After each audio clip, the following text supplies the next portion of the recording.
Good morning from Panhandle Outdoors, America's only daily outdoor TV show. Your source for fishing, hunting, and information for folks who enjoy the great outdoors. Now sit back, relax. It's Panhandle Outdoors. Good morning, folks. Welcome to Panhandle Outdoors. I'm Winston Chester. Glad you're here this morning. Got a great show lined up. A special guest here. We got Brock Meyer here who's going to tell us all about his fishing adventures and all kinds of exciting things going on. But first, let's take a look at our weather, brought to us by Gulf Coast Air Conditioning. Drew Pollard and his hard-working crew taking care of our everyday comfort needs.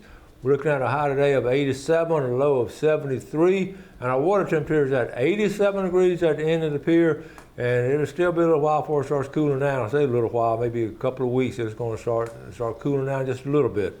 I don't have the river readings today. We're going to catch up with them tomorrow, and we got a full fishing report tomorrow, all kinds of things going on this week, and we're going to talk about tomorrow. Tide chart brought to us by Kent Forest Lawn, looking on September the 8th, and boy, what some strong tides we've had all week. Strong tides today, and it's just going to be, and tomorrow on into Saturday. So you get a chance to do some bait fishing, hit some of those strong tides. A high tide will be this morning at 9:15. It's going to be going out now. It flipped on us. Been going out. It's going to be low about 7:15 tonight. That's that right there to pass. Okay. We'll take a break and we'll be right back.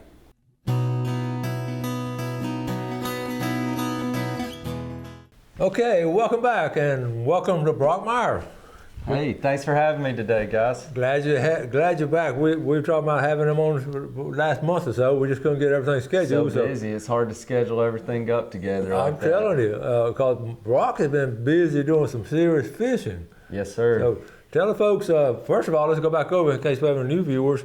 Brock is not a native of this area. He came down from North Alabama. He loved fishing and loved outdoors. Yep. And just started fishing, and now he's showing other people how to catch fish. Yep, I moved here about, say 7 years ago now from North Alabama, the Florence area, and I moved here, and I just, like Winston said, I love fishing, so of course I go out all the time, and I get tired of not catching anything, so eventually you gotta learn how to catch something, so I'm to that point now, but I'm glad to be here this morning. Thanks for having me. Well, I see the picture. He's catching a lot. We're going to show you some pictures in a minute. But you also have a YouTube channel now. Yep. So tell us about it. Yeah. So if any of y'all want to watch it, it's called Pompano Brock. Pompano like the fish, and then my name Brock. But it's just a small channel starting out. But hopefully one day we'll grow into something bigger. You've had a pretty good summer, haven't you? Decent summer, very good summer so far. What I really enjoy, of course, I love. We talked about it before, how much you love fishing, but also the versatility. You've gone out in a kayak, you've done it from the shore in the bay, and you've done a little bit all of it, haven't you? Yeah, well, that's the good thing about the internet nowadays. If you don't know anything about something, like if I want to go out in a boat or 3 or 4 miles, I mean, I can watch a YouTube video, and you might not be the safest person out there, but you'll at least know how to catch a fish, if you watch enough videos. So, and then you use those things you learn online, and then you use them in real life, and you figure out, oh, well, that actually does work, or this doesn't work, and then you can, figure out what you like to do from that point on. Exactly right. You see a basic foundation of what they're doing, and then you adapt it to what you're doing. Right. And then you come up with this secret formula. Yeah, exactly. And then everybody wants you to take them fishing. Exactly. That's one thing when you put the pictures on the social media, then everybody, I want to go with you. Oh, yeah, everybody's like, I need your pompano fishing spots right now. That June grass out there, though, is so horrible. This past from July till early August, it's been almost unfishable on the beaches out there, but it's starting to clear up now, so hopefully. Well, I wanted to bring it in because right now we're getting ready to do a fall fishing, like we're talking about October and all. Here it is September, the first week of September, and we're a couple weeks away from our fall, really serious fall fishing. And the beauty of it, and we'll talk about it, a lot of people are not here now. Right. So you got a lot more room. Yep. And of course the water temperature starts dropping, and it really starts getting exciting. Yep.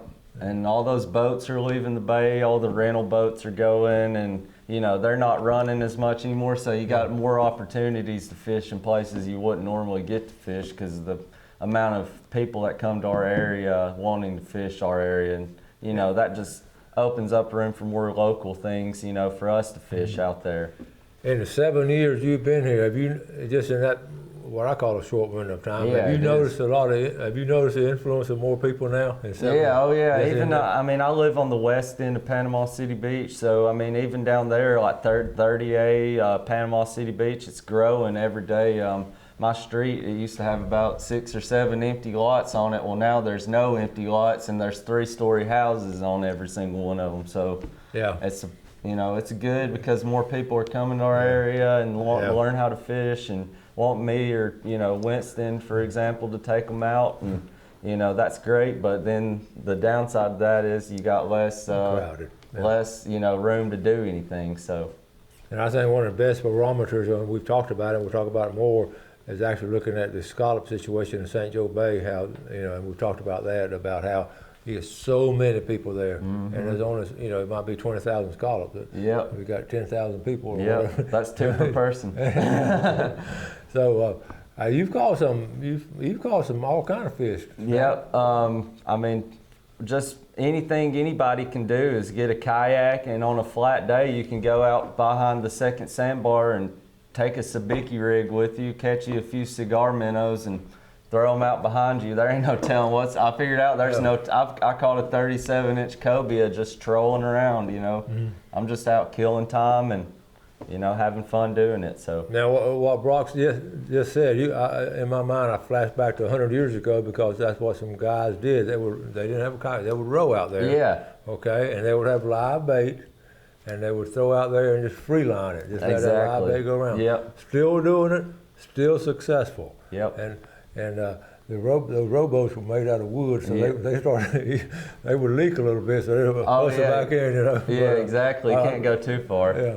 That's funny. And I know, and we were fortunate here. They kept a record of it in the newspaper. I always talk about the articles. I've shown it to you before. Who all caught what? Commercial and all. You could just follow each year. I was fascinated with what was caught each year, especially in the fall. It wasn't called row season, red row season. All right, we're going to take a break. Come back and show you some of Brock's pictures. We'll be right back.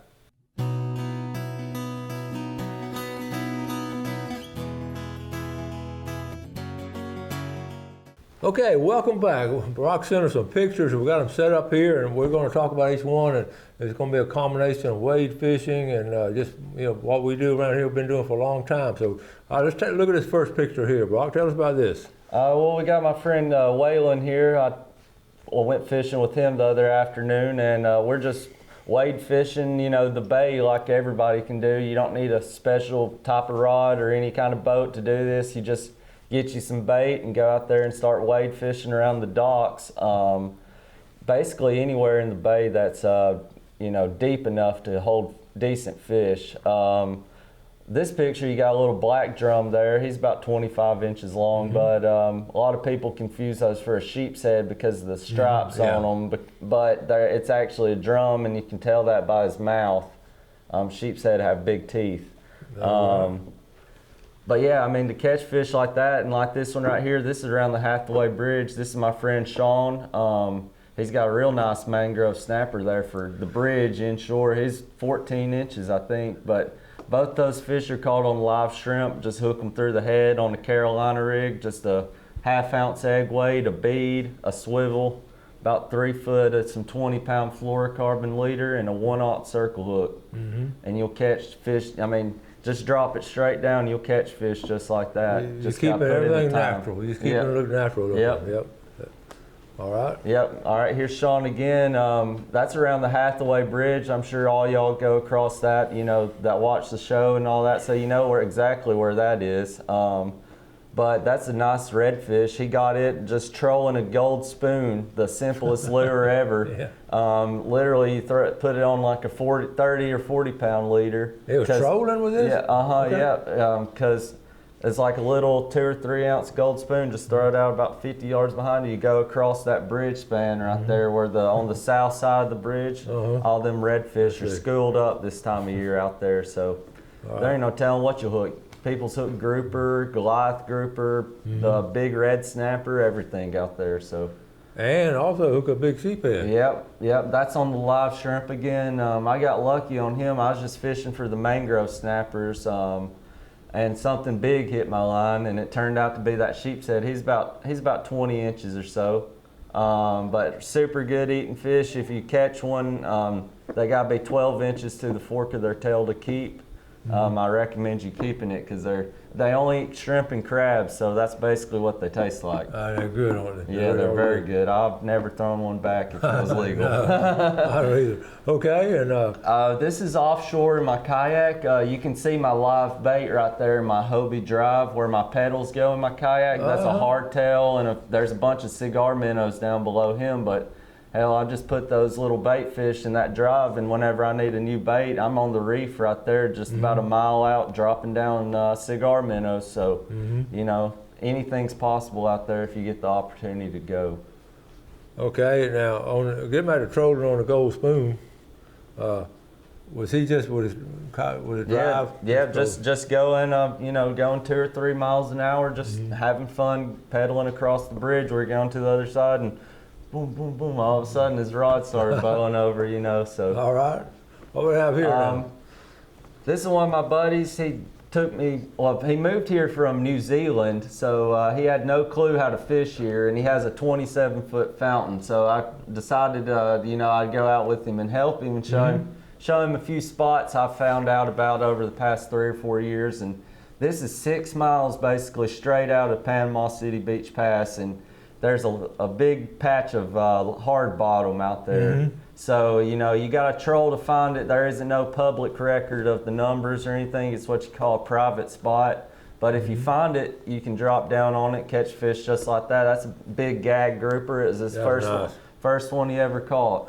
He was happy, huh? Yep. Okay. Ignore my hair here, but I've been offshore for about, I think, 10 hours at this point. So that's a jig, so you can drop those down, you know, on the reef, and you can catch lane snapper, mangroves, red snapper, anything just like that. I've been loving doing that because you ain't got to fiddle around with your live bait. That thing, it mimics a bait fish. So just jigging it up and down. 150 grams, you just jig it up and down. You know, you can watch that on YouTube as well. So we should do some of that. Yep. All right. You can see the beach in this background now. Here's another trolling fish. So mangrove snapper, some locals call them black snapper, or even FWC calls them gray snapper. So who knows what they're actually called.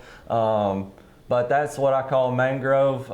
We caught it trolling a big deep diving plug out about 2 miles in front of Inlet Beach on some live bottom I found out there. Awesome. So, you know, trolling, definitely try it. It's something new, you know, you might be able to try, and you could catch some great fish doing it. And how do y'all like those Hobie kayaks? I love them, yeah. The Hobies, I've taken mine 5 miles offshore before, and I mean 5 miles. Wow. Yeah, leave at 4 in the morning, get out there about 4 miles. Are you going with anyone? Oh yeah, okay, yeah. Okay. Oh yeah, and then Good. we make sure about weather and all that. And my buddy might go out on the boat and like meet us out there and stuff. So it's fun to do. You know, if you know some people to do that with, it's definitely be safe, but it is fun. Yeah.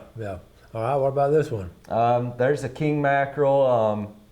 You know, like I told Winston earlier, just throw some cigar minnows out behind you on your kayak. And I was actually in a school, Bonita, and Bonita were coming up from me to him away from my kayak, and all of a sudden that king mackerel, it skied out on my bait and jumped about 10 feet in the air. It scared me. I was FaceTiming my dad, and my dad's like, that wasn't no bonita, because he seen that king mackerel jump. He's like, that wasn't a bonita. I was like, you know it's big when you can see what it is over the phone. Well, that was live action then. Live action out there, man. Your dad get excited too? Oh yeah, he does. I've been trying to get him to come out there with me, but he might not want to go that far. I know, right? Yeah. Yeah, as you get older, you have more wisdom and all. Yes, sir. Don't take quite as many chances. Well, that's a good selection of pictures right there. We're talking about catching just a little bit of everything and all. Thank you. Yep. And if any of y'all got any questions, I'm on Facebook or YouTube or Instagram. If you find me on there, my name's Brock Meyer. You can message me, and I'll be happy. If I see the message, I'll be happy to help you out. You know, the big thing too, you did a combination. You had some live bait fishing, had some jigging and trolling, and you had a combination of all of it.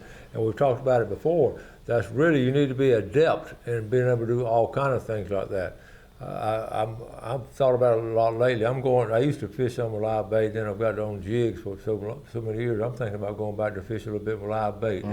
This is a challenge of it. It's a lot of fun though. Yep. especially catching your own bait, and then try to keep them alive and just get them out there. Yep. All right, we're going to take our final break, and we'll be right back with Brock.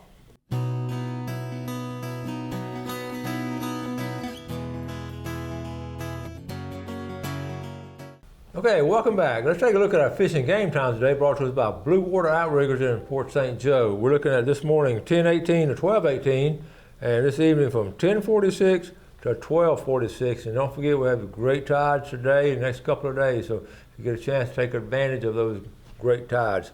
Okay, speaking of doing different things and all, you got your little list. You made you some notes and all about talking about some different things. So it's y'all's cheat sheet, so y'all remember this. These are some spots I've wrote down to help y'all out. If you're new to this area or if you just struggle to catch fish or whatever, which isn't a big deal, we'll give you some spots here, for you to go try. And like I said earlier, remember the Carolina rig? You can look it up on Google, or you could even go to my YouTube account and find a video that shows me tying one up. So you got West Bay Bridge, which is a great spot. Some people call it 79 Bridge. It's a spot over in Panama City Beach, a little bit to the north of it. The intercoastal waterway bottlenecks down real tight, so all the fish that come through there, it's like shooting fish in a barrel, basically. They kind of come through that little bridge right there, and if you throw some live shrimp out there, I've caught big reds, big black drum. I caught a 25-inch sheep's head there. It weighed about 9.5 pounds. So you never know what that's going to turn out and, get you a real nice fish. Hathaway Bridge, like I said earlier, troll a gold spoon for the redfish. Surf fishing, that should be good. Coming up, like Winston mentioned earlier, you got the fall pompano run happening. So you got pompano, whiting, redfish, ladyfish, hardtails, and flounder coming up. So the season closes when they'll be here on our beach, unfortunately. I know. But you still can catch them.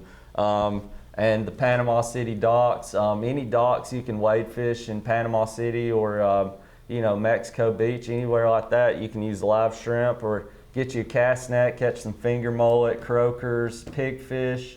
Those are some of the best baits to use, out there on those docks. Top water right now in the afternoons, Zara spooks. I've been slaying the redfish on those in the afternoon, usually about an hour before sunset. So pink and silver Zara spook. Just remember that, pick one up at your local tackle shop. You'll thank me later whenever you catch big redfish on it. Well, that's some good advice right there. I was listening, and again, it's a plethora of different things we do, and at the same time, it's the same idea of actually you're trying to entice the fish no matter what. But getting the top water real quick, it has been the last 2 weeks I've seen some good reports on top water. It's been crazy good. I think one thing, Brock, too, it's been real flat out there in the afternoons, and it's just been really attracting them. Yep. I've really seen it. Yep. And you mentioned, we're talking about structure fishing, like the bridges, West Bay and Hathaway, that's always good. The Lynn Haven Bridge, we're talking about going all the way down there to East Point, to the bridge. Have you fished off that bridge down to East Point? If you get a chance, get down there. I fished Tyndall Bridge. I've never fished the East Point Bridge. You would enjoy that. Yeah, I'm going to have to try that out one day. Apalachicola Bay is just it's a good spot when he tells you about it. These are the basic spots, and there's no secret to them. But I've always, the East Point Bridge is good. It's the original bridge that went to St. George Island. Now, we have about 2 minutes left and all. If you, this weekend, what would you target this weekend if you were fishing? What are you going to try to do? This weekend? Next week or within the next week? Within the days coming up. Yeah. It depends if you like inshore or offshore fishing. If you like offshore fishing, I'm pretty sure coming up, the blue water is pushing in closer a little bit to the southeast of here. So I like trying to troll for like blackfin tuna and wahoo. Tomorrow I'm going out doing that. So hopefully I get something with that kind of fishing. If you don't get anything, it's really, you expect it from the beginning, kinda. You just go and troll. But if I was not going on the boat, I would be inshore targeting redfish and mangrove snappers. And always, like Winston said, always have a different type of bait with you, because sometimes, they don't want that one stinking thing you bring out there, and it's just one of those things you got to bring a plethora of stuff to use. Yeah, but always have that gold spoon with you. Always. Yeah, exactly. and you always eat what you catch, right? Yes, sir. Yeah, I always do. I mean, unless I got a freezer full of fish at the house and we're not gonna eat it fresh, then I'll just let it go. Like other day, we went to the Hathaway and I let some big mangroves go. It kind of hurt my heart a little bit, but I was like, I'll catch them next time. Well, listen, it's been always great having you on, but how do you cook your fish? Well, I like it several different ways. So lately, I've been liking it grilled. I always bleed all my fish out, and I brain spike my fish, so that keeps them from flopping around in the cooler for an hour afterwards, because you get salt water in there and your fish live, and all that testosterone builds up in their meat, and that just ruins half the quality there for you. So if you kill something, just take the time and do the best part you can to make sure that meat's the best for the table and your family, you know. Okay.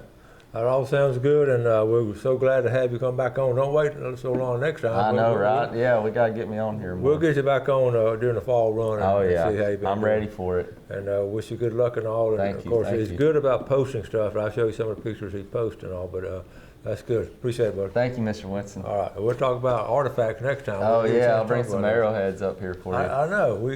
We got to do that one day. And your family's good up in North Alabama? Everybody's doing good? Yes, sir. Everything's great up there. Very good. Football season starting, so I know. everybody's busy. Friday Night Lights for everybody. Yes, sir. Thank you all for watching Panhandle. We always enjoy your viewership. We enjoy having a guest here on Panhandle Outdoors. So y'all do something good today for your fellow man, and God bless. Thanks for watching America's only daily outdoor TV show, Panhandle Outdoors with Winston Chester, featuring hunting, fishing, and other activities and information to help you enjoy the great outdoors. Join us next time for Panhandle Outdoors.